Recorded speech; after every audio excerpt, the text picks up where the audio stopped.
Last time on Reaper's Reviews. There was also a sequel called Mega Man 3 for some reason, so surely they had to fix what went wrong, right? Right? Oh, come on, don't tell me that's just as bad or worse. So, yeah, with me being the Mega Man fan that I am, you know I just had to play the sequel to Mega Man on DOS, aptly named Mega Man 3. And no, they didn't have a 2. Maybe they just did it this way to coincide with 3's NES release? I don't know, and I really don't care to spend the 5 minutes to research it. I just want to play this game and get it over with. From the start, we already got an improvement. No intro level, no annoying dogs that latch onto you and don't let go, and double the amount of Robot Masters at 6. It's not the 8 that we're used to seeing since the very original Mega Man game reared its head, but hey, it's still a huge improvement, right? Or is it? We're going to find out that 6 may sound good on paper, but once we see how they actually operate, you'll ask why they even bothered. But we'll get to that in due time. First off, the overall gameplay. It's still traditional Mega Man platforming action, so that's good. The biggest change is to the level design. The stages are themed a bit better than the first DOS game, and in an interesting change, the levels aren't quite so linear. They aren't exactly open, but most aren't simple A to B paths. Some stages are more maze-like, lending to a bit of confusion when navigating them. Because of this, checkpoints are a bit more frequent, instead of just being the beginning, midpoint, and boss area of each level.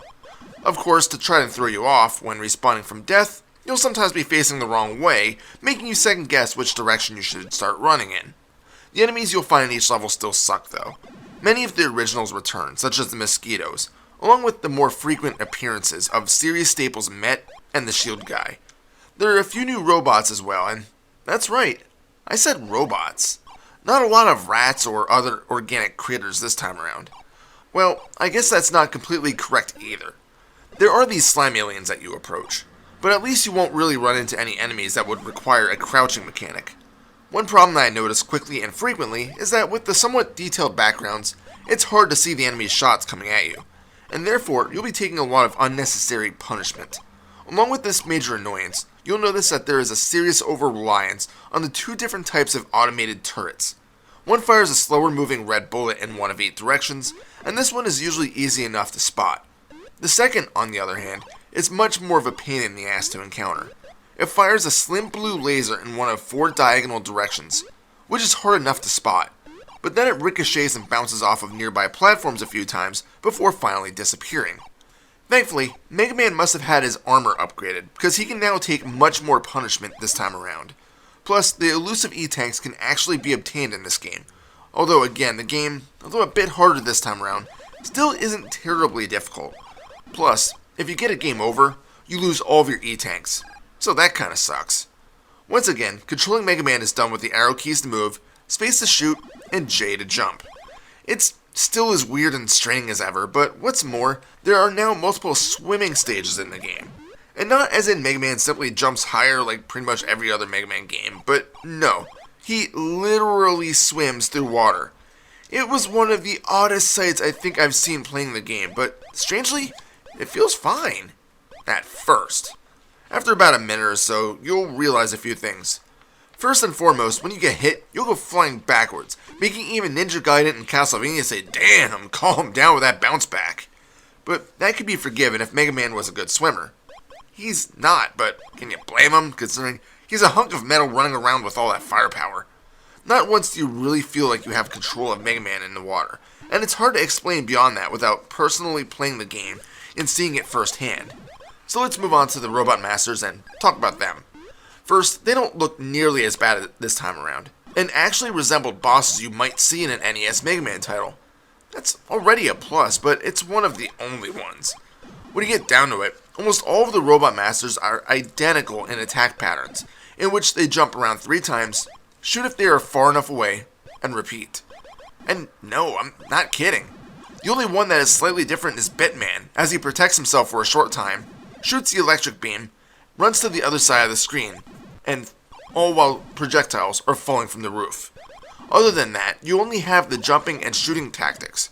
Granted, most of them have slightly different projectiles that they throw, but they are all extremely easy to dodge, and these bosses become mere pushovers. And again, I barely bothered to use the secondary attacks. The one time I did try to use one of them, I had to use the entire secondary energy meter for that attack to defeat one thug. Seriously. And 3 things pertaining to the bosses bothered me. 1, the Robot Master is just there, waiting in their lair, so you can shoot off a few pellets when entering the room to do quick damage. There's also no invulnerability time for them, so you can just keep shooting as quickly as you can smash the spacebar to beat them. Second, there's no robot intro when you choose them in the menu. Even the first game had that, so why was that, a staple of the series, taken away?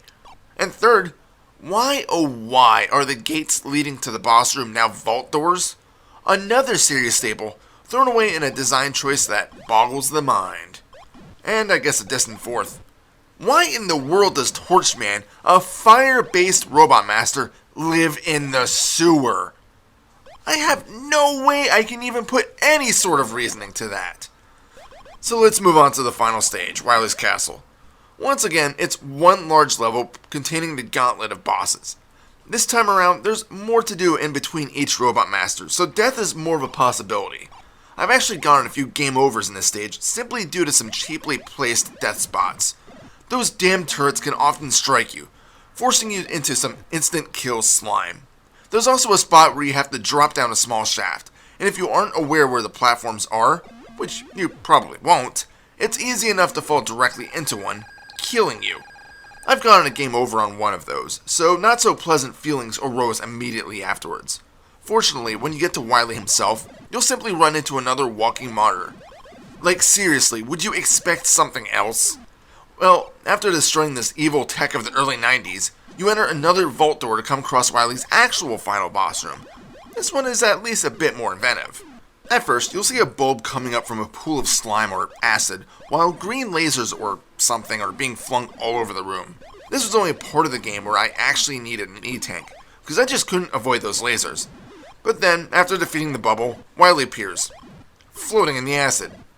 Seriously, why is he just floating there? I know.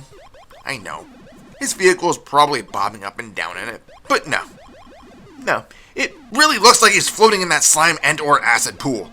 And once you defeat him, you get another single screen giving you congratulations, the credits, and once again, Wily's name is misspelled. Really, Mega Man 3 DOS Edition is a slight improvement to Mega Man 1 DOS Edition, but it's still a few steps forward and a few more back.